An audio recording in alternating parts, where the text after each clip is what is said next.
Okay, awesome. Well, I'm glad we had the introduction to the entire marketing funnel because that's the topic of what I'm going to be talking about. Specifically, I'm going to talk about friction in the funnel. Um, and I'm going to focus on the bottom of the funnel where most of my work and my team's work is focused. I have two goals for today. The first is to make an argument that may be a little counterintuitive, and that's that sometimes getting in your customer's way, or at least feeling like you are, is not a bad thing. So friction is not always bad. And the second is to give you guys a couple ways of looking at your site to help you find bad friction that you should eliminate and opportunities to introduce good friction. Um, So Megan talked a lot about this already, but a lot of the time when we talk about acquisition, we talk about and we think about the top of the funnel. Um, the top of the funnel is passively consumed a lot of the time. It's in social feeds or in email inboxes. We don't ask people to do much work at this point. It's easy content. It's about driving awareness and desire. The stakes are low. We don't really want people to think all that much. Um, and when we think about this part of the funnel, the top of the funnel, a lot of the time when I'm talking to marketers, it kind of feels like we're all hoping that people are just going to slip and fall straight down the funnel through to checkout. Um, but that's complicated when someone actually lands on your site. Um, there's thinking that actually needs to get done. People need to orient themselves. They need to navigate, maybe search, compare, choose sizes, interpret shipping. Uh, Essentially, they need to make a lot of decisions, and the most important one is whether to buy your product or not. And just as they land on the site, as they're getting oriented and figuring all this stuff out, this happens. An email pop-up gets in their face. And so the type of friction that you introduce very much matters. I think about it in terms of accidental and intentional friction. This pop-up is intentional friction. It definitely interrupts the purchase flow. It would probably be ideal for conversion rate if it didn't happen at all, but at least it's here on purpose. It serves longer term marketing efforts, right, for capturing leads and nurturing them through your own owned media, which is great and valuable. And so, a lot of the time it should be here. Uh, this specific pop up is also at least self aware. It offsets its interruption a little bit with an enticement, that 20% cash back offer that aims to incentivize purchase and keep people, progressing towards the ultimate goal. Um, but regardless, there's no denying that this is friction and it gets in the way of a customer purchasing. Um, Really briefly, I think there are three broad classes of accidental friction that can kind of, if you're looking at your site, it can help to keep these in mind. Those are thinking, feeling, and doing. Um, Thinking is anything that increases confusion. Feeling is anything that reduces desire. And doing is anything that increases labor. So some accidental friction definitely falls into multiple categories here. The email pop up in the previous example is two types. It's thinking friction in that it interrupts you as you're looking at the site, and you have to kind of like parse the offer and figure out what just happened. And it's also doing friction. You've either got to fill out the form or figure out how to close it. Um, and accidental friction is probably what most people think about when they hear the term friction. That said, there are helpful forms of friction. Um, for most companies and most consumers, zero friction can't really be the goal. You need friction to get traction on something. So we need customers to think, to feel, and to do. We need them to make a decision. Um, and it's a mistake, although an alluring one, to think that they'll slide through the funnel without any kind of support. Um, our job essentially on site is to preserve the momentum that brought them to the site while giving them the right structure to like feel confident and complete their purchase. That's where intentional friction comes in. Um, you can think of intentional friction like a detour from the direct path of purchase. They might look complex, right? Some of the examples here, there's like a lot going on, but I argue that that's good. Actually, it's good to kind of get in people's way sometimes. Maybe it's a sizing chart that's prominently featured because you have a problem with returns. Maybe it's a ton of specs and dimensions that might feel overwhelming at first glance, but it actually provides a lot of value. Sometimes friction is the absence of something. If I went to a high-end online jewelry store and I'm browsing and multi-thousand-dollar pieces and I really want to get a sense of them, and I see a one-click checkout button, like that would I would have some cognitive dissonance there. That would be a negative trust signal. I would be confused. So you would probably not want to add that to your site. Um,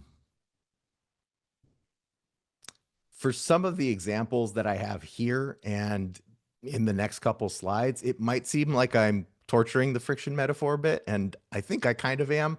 But a lot of marketers that I talk to, they're surprised by the amount of product information and support that you can add to a site and still have it perform better. I think the fundamental issue is that we spend so much time with these products that we start to assume that non-obvious selling points are actually self-evident. They're very clear. We deal with customers with all different levels of education and brand awareness, and the amount of support that you can productively throw at people on your site is actually a lot higher than a lot of people I've talked to than they think. So with that caveat in mind, that leads to the next part of the talk, which is what kind of friction is the right kind of friction.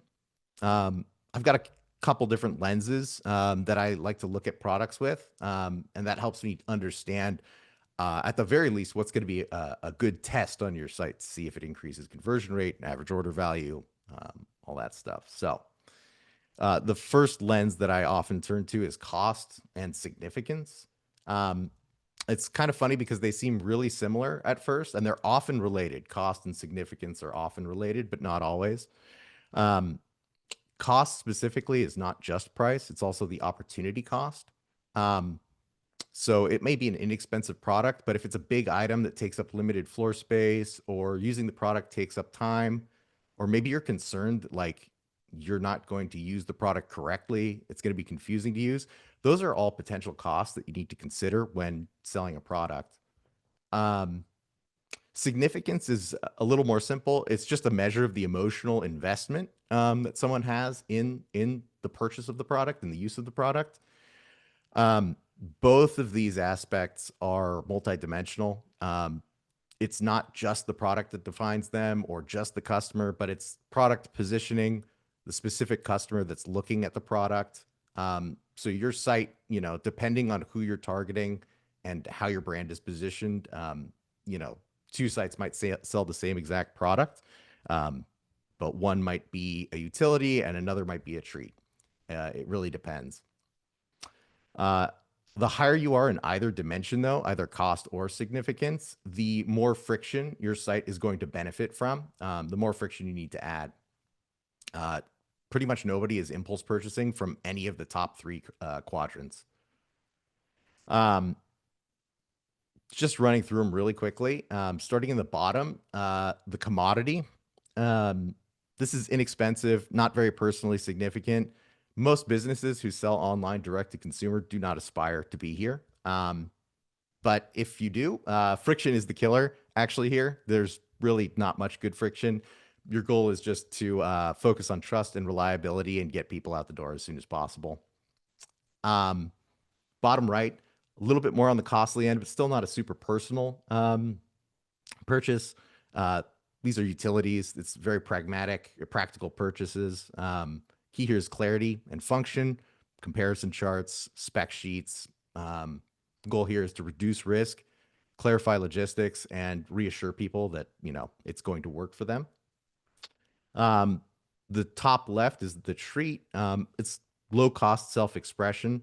Here you want to kind of paint a picture of the product and let customers get a real sense of it. If there's a lot of options available, make browsing really easy.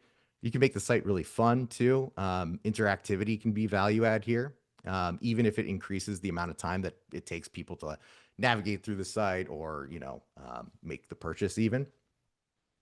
And then lastly, the top right is the defining purchase, high cost, high significance. These are longer decisions. They're tied to identity and aspiration. And friction here should be oriented around helping customers kind of savor the journey before they make that purchase. Um, Brand storytelling works really good in this quadrant. Configurators and customization also helps make it more personal. Um, Visualization tools like see it in my space or try it on can be really helpful. The goal here is to kind of inspire and validate and guide people to make them feel really good, both personally and in terms of the cost investment about making the purchase. Um, to make that slightly less abstract, I have a couple examples here. The engagement ring is an example of like a high significance, high cost product. The significance, I think, is obvious. But the cost in this case is definitely dollar amount, but also maybe it's the thought of committing to someone else for forever. I'm not sure you can do much about that as a brand, but it would be something to think about. Maybe worth an on-site experiment, maybe worth a blog post. Depends on your target demo, but it's just kind of an example of how cost is not always what you might think of at first blush. Um, Stain remover is another interesting example. It's kind of in the middle here. Um, it's a low price product for sure, but I actually put it to the right on the cost spectrum. And it definitely seems like I've put it a little bit higher on the significance spectrum than maybe you'd first assume. Um, and the reason for that is that you use it to protect significant things, carpets, furniture, clothes. And if it doesn't work, if the stain stays, or even worse, it bleaches your fabric, that's a cost. That's not something you're going to want to find out the first time you use it. So I would say definitely treat it more like a utility, like a tool in your positioning and the type of supporting information that you add for it. Um, yeah. Um, a second lens that's kind of useful is, I think, a little bit more simple. The lens is taking complexity and expertise together. This one's simple because whereas the last one, significance and costs are affected by product and position and the specific customer, this one's a little bit more black and white, I think. Complexity is an inherent attribute of a product, and expertise is an attribute of the customer, the specific customer who's coming to your site. There aren't really multiple influences here. Um, this lens is helpful for understanding how to tailor your site to two audiences if you have it. So in the starting again from the bottom left, the newbie, this is someone who's buying a simple product probably for the first time. A lot of the time they're not sure if they're missing something, right? Is this product really as simple as I think it is? Am I missing something? Do I need to understand something else to evaluate it properly? Again, here you just want to increase trust. And you can also make the simple feel special. A lot of brands that sell very simple products do a great job with the story. Maybe they make a ritual around it. They use design really tastefully, basically to elevate a simple product into something that's a lot more of a personal and significant purchase. The bottom right quadrant is the regular. It's interesting because I don't think you can really be an expert in a truly simple product. If a product is simple, there's nothing to be an expert in. But this really just represents people who have purchased this type of product before. They're familiar with the options and they're confident that that's all there is to consider, and they'll be in and out quickly. Probably don't need too much support. The student in the upper left, it's a complex product, but a new user. This person needs orientation and clear pathways for purchase and use. They may not seek them proactively, right? They may or may not know what they don't know. Guides, comparisons, find your fit. These are all really helpful things for a complex product when you're targeting someone who is brand new to it. And then I guess lastly is the pro, and that's a complex topic and an expert in the product. You want to give this person deep specs, configurators, pro level control, strong filters, help them find what they're looking for and give them certainty when they're there that they've found the right thing. So that can be really complex sometimes, depending on the, how far along the spectrum of complexity your product is.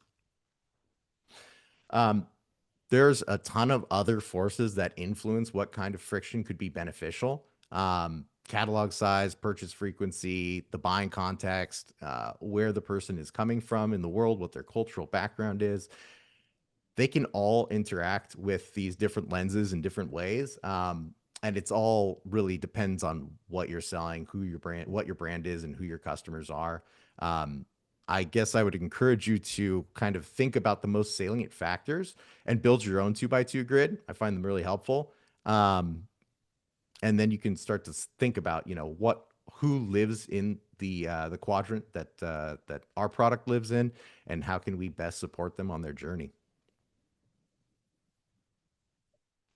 Thanks so much, Graham. That was great.